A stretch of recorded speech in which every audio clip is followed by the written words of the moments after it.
The reconciliation bill includes $6.2 billion to increase staff at Customs and Border Protection. To make that happen, the agency has to address both retention and hiring challenges together. Joining me to discuss CBP's new hiring portal and other HR strategies is their Executive Director for Talent Management, Bob Simpson. Mr. Simpson, thanks so much for joining me. Thank you very much for having me. Well, there's some interesting news in the reconciliation bill that CBP might be getting a lot of money over the next few years to increase hiring. Before we talk about the future, though, tell us a little bit about the current state of retention and hiring in CBP. Well, so CBP is actually always hiring. We have about 47,000 law enforcement officers, and law enforcement officers have mandatory retirement age. So just because of normal attrition, we're always hiring.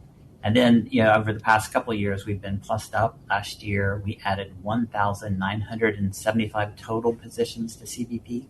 So we are constantly hiring, and we're constantly looking for new people who want to join our mission. Is the increased attention to tariffs increasing your attention on the customs side of hiring as in addition to the law enforcement officers? Yeah, absolutely. We're hiring across the board. There have been a lot of changes in the tariffs, and CBP is at the forefront of executing those. And so the trade community is very excited about all the opportunities that they're getting to work in this space. And our CBP officers are actively involved in that as well. So we do have a large portion of our agency is committed to executing those tariffs. You've already put some programs into place to help improve retention. Tell us a little bit about some of those. So retention happens a few ways. So one of the things that we do is we make it better for people to work at CBP by addressing some of the life stressors. So there are things like childcare or elder care, things around wellness that we provide. So there are several programs that we give to our employees to fit them at their time in life so that it helps to get them the support that they need when they need it. And of course, we need different things throughout our career. Earlier on, there's a lot of training. Middle career, you're usually childcare, and later in your career, it's elder care and help with retirement and benefits. And we have a number of programs. We also have a tuition assistance program. For people who want to finish their college degree, we can help pay for that. So there are several different programs throughout the career of an employee that we can provide. Have you noticed a change in retention as you've implemented these programs? So retention has gotten better and better over the last few years. And this year, its attrition is low as I've ever seen it. So I think our employees are really excited about our mission, and they're committed to our mission, and they're staying longer. So there's a point in time when you can retire, but you don't have to retire.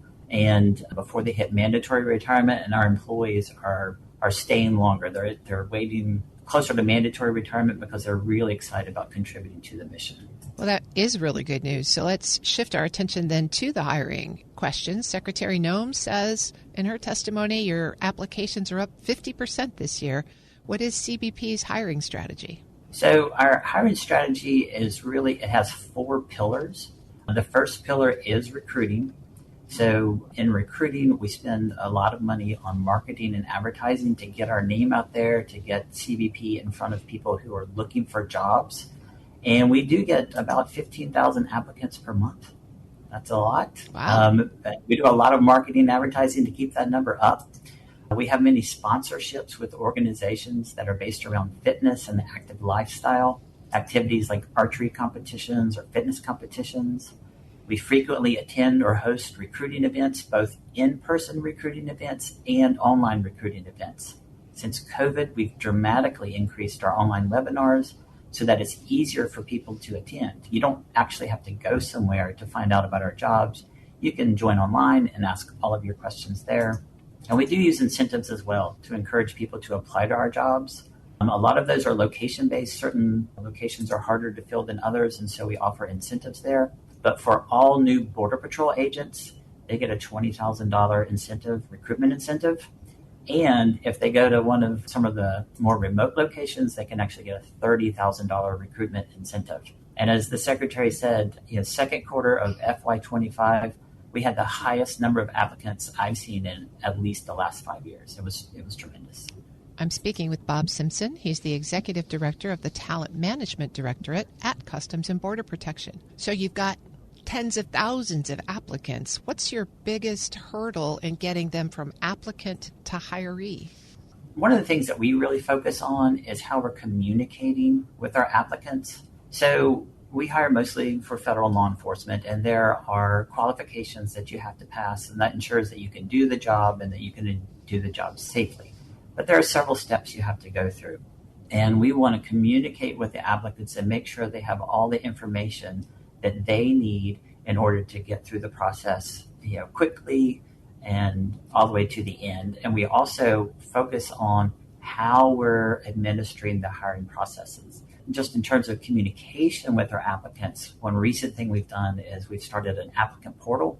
And this is where applicants can log in and they can see where they are in the hiring process. So tell us a little bit more about that portal, because it's really kind of state of the art, especially for the community that you're trying to reach and bring in. Yeah, so the applicant portal for us, it's a new way to communicate with our applicants. Previously, we would send them emails or maybe text messages to keep them updated.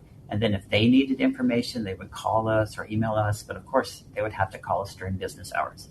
And if they called after hours, they would have to leave a voicemail, and then we'd have to get back to them. But now we have information on every step in the applicant portal.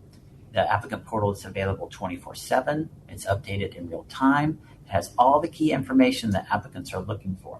Now, if you haven't applied for a job lately, it may not seem like a big deal, but if you have, you know what it's like to feel that anxiety of wanting to know, how's the hiring process going? Did I get the job? And even the worst case scenario, you told somebody you care about that you've applied for the job.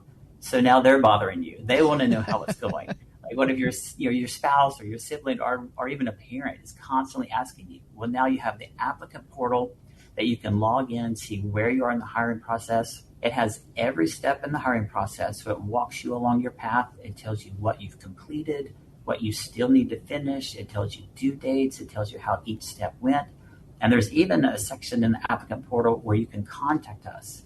And if you contact us within the applicant portal, the HR specialist who will help you has all of your information so they can quickly give you a tailored response to your question. So I'd imagine this is keeping people connected to the application process longer. You're able to track where they are. You're also probably able to track your time and response. What are you seeing in terms of improved performance as a result of fielding the portal? So we look at what we call the discontinue rate. And so that's applicants who just simply walk away from the hiring process. And those discontinue rates are going down. And I think it's because we're giving them information, and we're giving them information in the right way that they want to receive it, and we're giving them information in a timely manner. So it's okay if somebody participates in our hiring process and they don't meet a medical qualification or something like that. But if they walk away because we're not doing a good job communicating with them, that's what we want to cut down on. And the applicant portal significantly helps us in that area. Those are complaints kind of across the board with federal hiring. It takes a long time. You don't know where you are in the process. Nobody ever gets back to you. Right. Is your portal something that OPM could take and sort of field government-wide? I think it's certainly a good idea to take. I don't know if they can use our systems. Systems people would have to figure that out, but definitely the idea of communicating with applicants the way they want to be communicated with. Another example is our videos. So it turns out, might be surprising, but it turns out applicants these days, they don't like government forms. They don't like things written in government ease. Instead, they want to see videos. So we've taken many of the steps in our hiring process, and we've created YouTube videos for those steps, and we've posted on CBP's YouTube page. And those are some of the videos that have the most hits of all of our videos in CBP. So again, we're just trying to give applicants the information in the way that they want to receive it. So what's next for your portal and your application process? We have a technology roadmap, and we have several things coming. And for us, it's all about the applicant experience. So with every new feature we bring, we want applicants to feel our values, which are collaborative, simple, accessible, responsive, transparent, caring, and grateful. And so some of the items in our roadmap include the CBP Officer Entrance Exam. Parts of that exam you can take online, but there's one part that you have to come in person to take. And so probably in early FY26, all of that exam will be online. Now, you can go in person to take it. That's what I would do. I wouldn't want any distractions. But once it's all online, you can take it at any time, anywhere from a mobile phone. And so that's really making it more accessible. We have a redesign of our careers website at careers.cbp.gov. We want job seekers to be able to find open positions really easily. So we're updating that. We're going to be installing a FAQ section that's based on AI. AI will track which FAQs are accessed the most, and it'll elevate those to the top so you can find the information you want more quickly. We also make it easy to access a recruiter from our website, and we're going to have an AI supercharged bot to handle some of those conversations with a bot before you talk to a person. So really for us, it is about installing our values throughout the hiring process so the applicants know that we care about them, we're grateful that they applied, and we want to see them succeed. Are you doing any focused outreach to former federal workers who may have lost their jobs in other agencies now and might be IT specialists or accountants or project managers? Is there a place for them at CBP? Absolutely. We have webinars every month for people looking for jobs, and we constantly advertise those on job boards and LinkedIn and other places where people are looking for jobs. I know there are several new sort of homegrown job boards that federal employees have created, and some of them have reached out to me, and I've been sharing with them when we have openings. Recently, I had some openings for recruiters, and I got several thousand applicants all across the nation. So the word is getting out that CBP is hiring, and they are applying. Well, thanks for sharing the news about your new portal with us, and we'll hope it continues to make a difference. Thanks for joining me today. Thank you very much for having me. Been speaking with Bob Simpson, the Executive Director of the Talent Management Directorate at Customs and Border Protection. We'll post this interview at federalnewsnetwork.com/Federal Drive. Listen to the Federal Drive on your schedule. Subscribe wherever you get your podcasts.